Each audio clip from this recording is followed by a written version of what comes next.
So this is the final video of this video series, and the final question from Prakasham Pillai to Raman Maharshi. What is liberation? And the Raman Maharshi replies, inquiring into one's nature, which is in the bondage, and realizing one's true nature is the liberation. Yeah, inquiring into one's nature, which is in the bondage, and realizing one's true nature is the liberation. Very straightforward answer, right?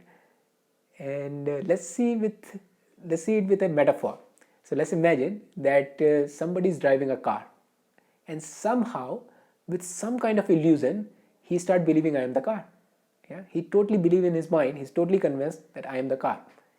Now that belief or that conviction is the bondage for that person, right? Because he thinks he is the car, so he is bound by the limitations of the car, right? So for example, let's say he's driving the car and somebody is walking outside the car and he says, do you want to have a cup of coffee? The response of this person will be, how can I have a cup of coffee? I cannot have a cup of coffee. My car will not go inside the door, right? So his thinking will be completely infused with this identity, with the infused identity with the car, right?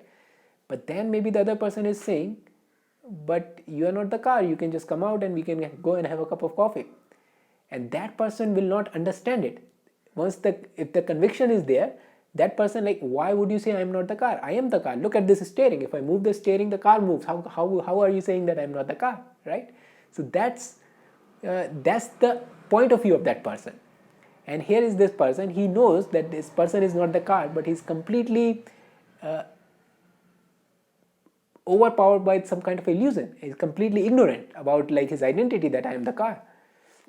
So then this person, and on top of it, he is not going to understand, and he's not open to any kind of suggestion like I am not the car. He's so much convinced about the car, right?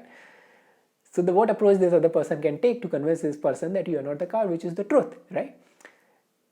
The approach that Raman Maharshi took it, and what he's saying, inquiring into one's nature which is in the bondage. This person is in the bondage, right? The inquiring into one's nature which is in the bondage and realizing one's true nature. So this person can tell him, okay, so you believe you are the car, tell me which part of the car you are, right? Are you the engine? Are you the steering? Are you the metal? What are you in the car, right? So this process of inquiry can get out this person from this belief of I am the car, right?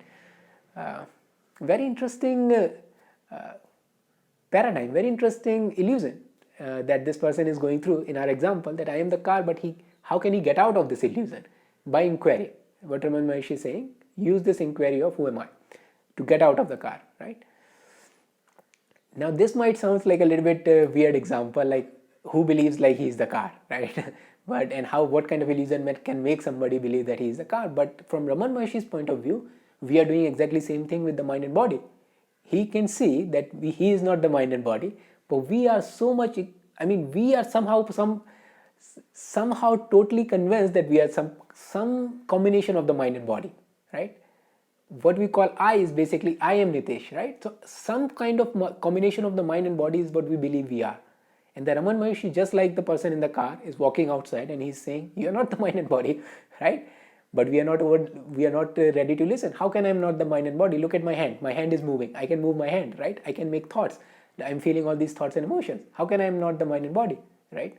So then the Raman Maharshi is saying the exact same thing that we will say to that guy who is in the car and believes that he is the car. The Raman Maharshi is saying, okay, you believe you are the mind and body, okay, we are not taking it from you. What part of body you are? Are you the heart? Are you the lungs? What are you, right? And with that kind of inquiry, there is a possibility that person can realize that he is not the mind and body. And what Raman Maharshi is pointing it out here is this identification creates the bondage, right? There is a problem with this identification. You are bound with the limitation of the body and you are bound with the limitation of the mind, right? For example, let's say you are feeling insecure, right? Let's say there is a thoughts about depression or insecurity or anything like that, depression, right? Now, if you are identified with the mind and body, you will freak out. I'm feeling depressed. Why am I feeling depressed? I'm going to die, or something like, that it feels like you're bound by that depression, right? You're going to bound by the same thing. If something happens to that car and somehow the car starts wobbling, this person will freak out. Like, why am I wobbling? Something is wrong. What is going on? Something like that, right? But at the same time, if he is not identified with the car, he will see it like, okay, it is wobbling, there may be something wrong. Maybe there is something wrong. He will go to mechanic, and the mechanic check, okay, there's something wrong with this tires are out of alignment and the car is wobbling. There's no big deal about it, right? The same thing if I am feeling depressed, for example, why? So if my identification is there, if I'm bound by with the mind and body, I will be totally freaking out. Why am I feeling depressed? I'm down. What is happening, right? But if my identification is not there, if I understand, if I know that I'm not the mind and body, I'll take it out to somebody. Why am I feeling depressed? And they will feel out, okay, maybe there is a belief that you had, and maybe somebody is breaking that belief, so now you are feeling depressed because something you believed is not true is true, or something like that will be there. There will be some kind of a cause that you can take it out and you can get rid of this depression, right? It won't be even a big deal for you if you are not identified. But at the same time, if you are identified, it's like you are really, really, really, bound by these different emotions, right? Same thing with the body.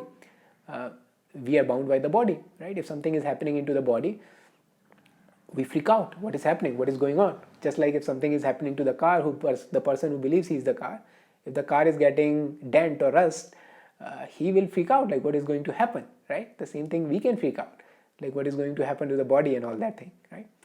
So this creates a bondage, and that bondage is a suffering, right? That bondage is a problem for us. And what Raman Maharshi is saying, inquiring into this nature of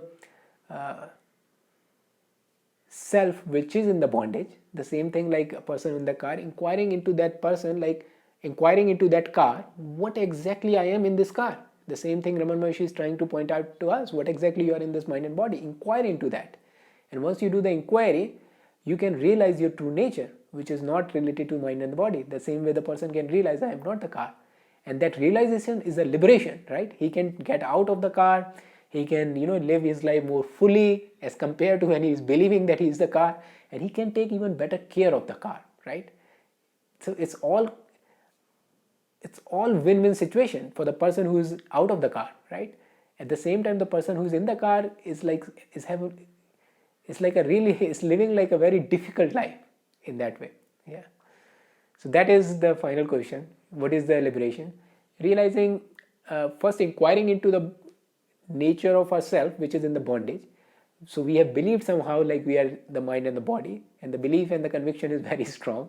We are not even willing to listen. In fact, so many people, I imagine, like many people, this is like a common belief in India also, I guess, that these people who talks about the spirituality and all these people, they don't know what they're talking about, right? They are just like some weird people doing weird stuff, kind of things, right?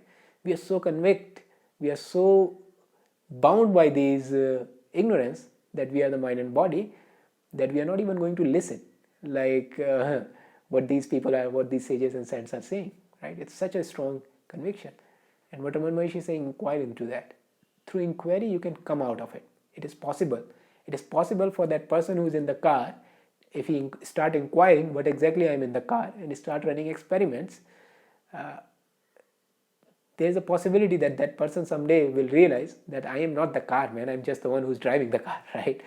The same way, it is possible for the person who's inquiring into the self, which is in the bondage. There's a possibility that he can come out of that bondage and he can realize his true nature.